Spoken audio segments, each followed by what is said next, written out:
L'herbe, c'est pour les vaches, le ciment pour les voitures, la terre battue pour le tennis. Derrière ces paroles et cette moustache légendaire se cache l'excentrique Ion Țiriac.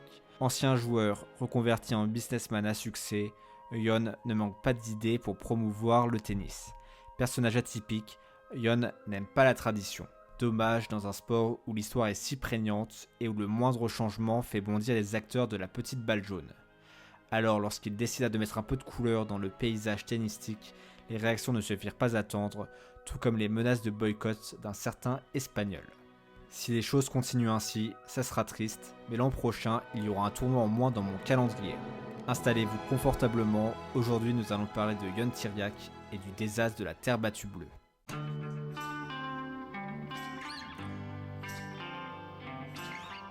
Ion Țiriac, promoteur du tournoi de Madrid, est le cerveau derrière cette fantaisie. Businessman dans l'âme, Țiriac fut également un sportif accompli au cours de sa jeunesse. Né en 1939, juste avant la guerre et ayant grandi dans une Roumanie communiste, le sport va être alors son échappatoire pour fuir la misère. Suite à sa participation aux JO d'hiver de 64 dans l'équipe roumaine d'hockey sur glace, il décida de ranger les patins et de troquer sa crosse en bois pour un instrument à cordes. Dans l'ombre d'Ilie Nastase, premier numéro 1 mondial de l'Air Open, Ion Țiriac remporta avec son compatriote le Grand Chelem parisien. Mais ce n'est pas avec les 100$ récoltés lors de son triomphe porte d'Auteuil que Ion fit fortune. Profitant en 89 de la chute du mur, de la fin du communisme et le début du libre-échange, Ion va mettre à profit ses talents de businessman. De l'importation de voitures à la création de sa propre banque, rien ne résiste au maniaque roumain qui appartient à un club fermé, celui des anciens sportifs devenus milliardaires. Mais toutes ces activités lucratives ne l'ont jamais éloigné de la petite balle jaune. Coach, manager, agent, Țiriac a pris sous son aile les plus grands. Et en 2004, il passa à la vitesse supérieure en devenant le propriétaire et l'organisateur du tournoi de Madrid. En indoor dans un premier temps, exit le dur, place à la terre battue dès 2009. L'Espagne et ses terriens ont enfin leur grand tournoi sur ocre dans un stade flambant neuf baptisé la Boîte Magique. Ion, comme toujours, a de grandes ambitions. Je crois que je vais avoir probablement, sinon le plus grand, le meilleur tournoi du monde. Avec tout mon respect, ce ne sera pas un échauffement pour Roland Garros. Et dès la première édition, sous ses nouvelles couleurs, le tournoi est un franc succès. Rafa et Djoko livrent l'une de leurs plus grandes batailles. Federer soulève le trophée. Tout va pour le mieux pour Ion, qui voit grand et ne souhaite pas en rester là. Son tournoi doit être unique. Jamais à court d'idées pour rendre son tournoi plus attrayant, dès 2004, il avait fait parler de lui en remplaçant les traditionnels ramasseurs de balles par des top modèles. Toujours à la recherche d'un bon coup, Ion s'aperçoit que le tennis mue pour s'adapter à la télévision. De la balle blanche à la balle jaune pour plus de visibilité lors du passage au téléviseur couleur, celle-ci reste difficile à suivre pour les téléspectateurs. Mais en 2005, l'US Open, le plus gros tournoi américain, modifia son teint. Du vert au bleu, le succès fut immédiat et tout le monde suivit le pas. C'est décidé, l'herbe sera verte, la terre battue orange et le dur bleu. Enfin, pas pour tout le monde. Ce changement donna des idées à la plus belle moustache du tennis circus. Peu attaché à la tradition, couplé à une bonne dose de colorant, sa terre à lui sera bleue.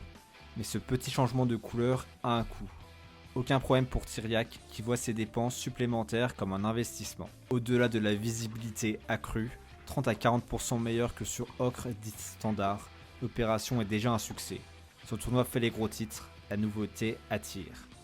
Donc nous avons un milliardaire qui met la main à la poche pour améliorer l'expérience des fans, un public séduit par le changement opéré depuis quelques années et un attrait inégalé pour le tournoi. Mais alors, comment ça a pu foirer ? Premier problème, depuis l'annonce du projet, certains joueurs se sont montrés peu enthousiastes à l'idée d'un tel changement, et pas n'importe lesquels. Garder la terre battue ocre, le gazon lui ne devient pas orange, ce serait étrange. Et malgré l'officialisation de la terre bleue, les top joueurs continuèrent de s'y montrer hostiles. C'est une honte pour l'histoire et la tradition de cette surface, j'espère que je n'aurai pas à jouer un jour sur un gazon bleu. Țiriac, qui en a vu d'autres, ne se laisse pas intimider. I really respect these two players. You just named two of them. But then again, I respect also the tens of them, like Safina, Verdasco, Lopez, that they tried the court. These two players, they haven't tried the court yet. And each player that they try, they say it's perfect, is much better than the red.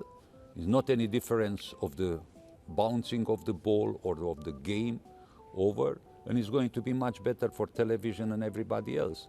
Malgré le succès des années précédentes, certains joueurs se plaignaient déjà de la qualité des cours quand bien même ils furent orange. Mais lorsque dès le premier jour les terrains sont apparus encore plus glissants qu'à l'accoutumée, le coupable fut vite trouvé. Mais alors, est-ce vraiment la faute de cette fameuse terre bleue? Eh bien oui et non. La terre utilisée n'absorbant pas l'eau correctement lors des arrosages successifs, les organisateurs décidèrent d'y mettre littéralement leur grain de sel. De plus, le colorant à l'origine de la teinte bleutée ne supporta pas la chaleur madrilène et finit par se cristalliser en une fine couche incassable, rendant la surface toujours plus glissante. Le mal était fait, et malgré un premier tour remporté facilement, Rafa persiste et signe. La surface n'est pas confortable, c'est glissant, difficile de conserver son équilibre. Même son de cloche pour le Serbe.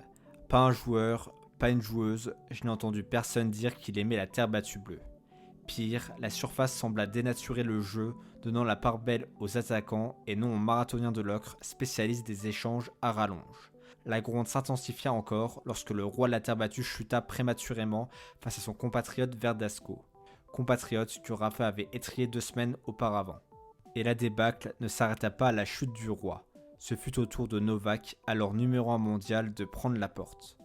Au-delà de ces 2 contre-performances plus qu'inhabituelles, c'est le casting des demi-finales qui interpelle. La Terre n'a pas seulement perdu sa couleur, mais également son essence. Ce qui faisait la spécificité de la terre battue n'est plus. Et même Federer, qui souleva le trophée, ne se montra pas plus enthousiaste. Le formidable coup marketing de Tiriac vira au désastre, la surface fut pointée du doigt par tous les acteurs de la petite balle jaune. Résultat, les critiques des uns et les menaces des autres eurent raison du teint bleuté de la terre madrilène.